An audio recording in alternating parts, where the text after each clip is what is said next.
မင်္ဂလာပါရှင်ယနေ့ဒီနေ့ဒီဟာလေးကိုယနေ့အသစ်ထွက်ထားတဲ့ကတ်လေးနဲ့ကြည့်ပေးမယ်နော်ဒါကယနေ့ကကိုယ့်ရဲ့ဆောင်းရှောက်တွေရောပြီးတော့ယနေ့ဒီ reading ကိုကြည့်မဲ့ client တွေအကုန်လုံးရဲ့ဆောင်းရှောက်တွေရောကိုအပ်ထားတဲ့ကတ်ပြီးတော့အမြဲတမ်း energy ကိုက်ရအောင်လို့ပေါ့နော်အဲ့လိုမျိုးလေးအပ်ရတာပေါ့ဒါယနေ့ရဲ့ပုံစံပေါ့နော်အဲ့တော့အဲ့ဒါလေးကိုကြည့်မယ်သူဘာပြမလဲ angel ရှင်းပြောရရင်တော့ angel message လို့ပေါ့နော်ကိုနဲ့ကိုက်တဲ့ angel message လေးကိုပြမယ်အ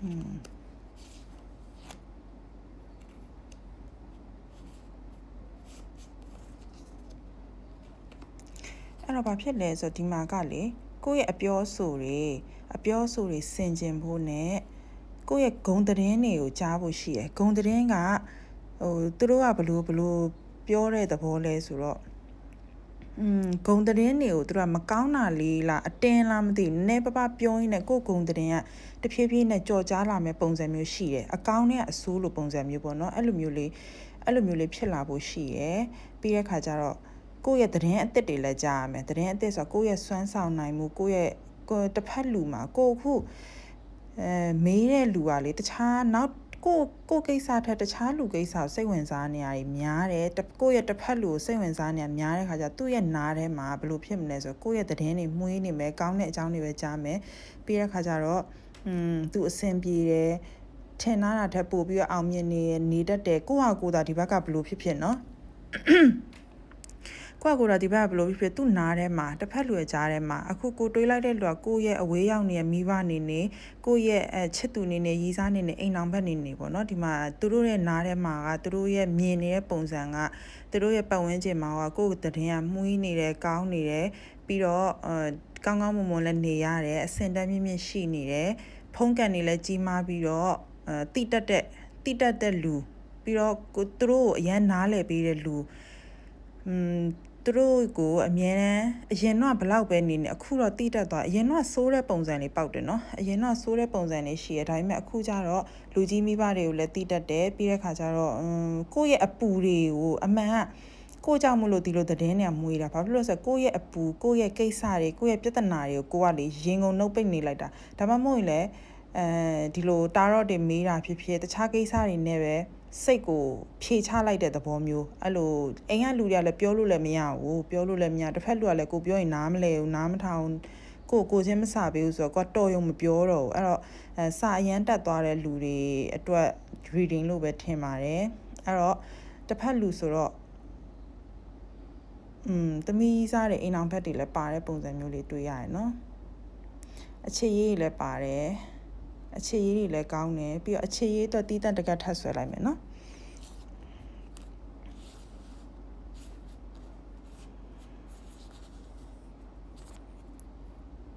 အခြေရေးတီးတန့်လည်းဟုတ်တယ်ဒီမှာကလေ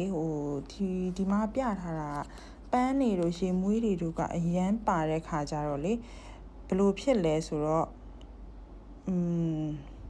မွေးကြင်လေးနေရမယ်ဖះမှာပန်းကက်လူရမယ်ပန်းလေးလည်းတွေ့ရပန်းလေးလည်းတော်တော်များတယ်ပြီးတော့မွေးကြင်နေရမယ်ပြီးတော့ဟိုလိုလေဒီရပိုင်းကိုကအပြင်းနဲ့ထင်တယ်အပြင်းကြောဆွဲတာတို့ညတိညစ်ပတ်နေတာတို့ဖြစ်တယ်လို့နေတာတို့မလုံနဲ့ဘာဖြစ်လို့လဲဆိုတော့ဒီမှာက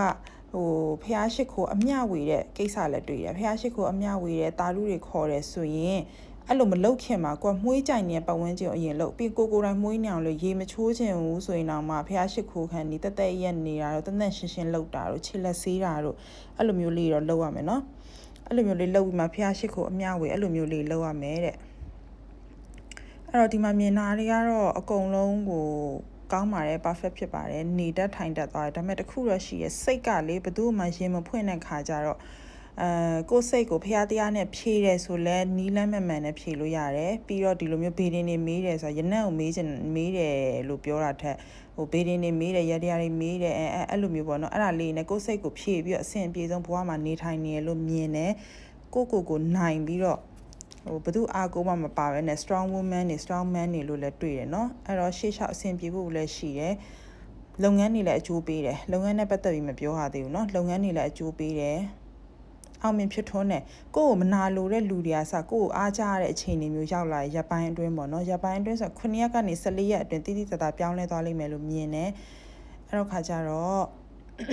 ဒါလေးတော့ရနက်ဆွဲအောင်မယ်ဒါလေးတော့လောက်ရမယ်နော်အဲ့တော့ဒီလူတွေအခုကြည့်နေတဲ့လူတွေ energy ကြိုက်တယ်ဆိုရင်ဒါလေးကိုလုပ်ပေးပါခက်ခဲတဲ့ဟာတွေမပါဘူးနော်ဒီမှာဒါလေးကိုအဓိဋ္ဌာန်နဲ့စိတ်ရမယ်နော်အဓိဋ္ဌာန်လေးနဲ့စိတ်ပေးပါဒါလေးကိုအစစရရအဆင်ပြေဘဂဝါဆိုတာကလေဂုဏ်တော်၉ပါးထဲမှာအမြင့်ဆုံးပဲဆိုတော့ဒါကအခြေခိုင်ပြီးသားလူတွေဘာသာရေးနဲ့ပတ်သက်ပြီးအခြေခိုင်တဲ့လူတွေစိတ်နဲ့ပတ်သက်ပြီးအခြေခိုင်တဲ့လူတွေလို့တွေ့တယ်အဲ့တော့ခါကျဒါလေးကိုစိတ်ဖြန့်စိတ်လိုက်ပါအဲ့တော့ရင်းနဲ့ဒါလေးတွေတွေ့ပါတယ်ကျေးဇူးအများကြီးတင်ပါတယ်တတာ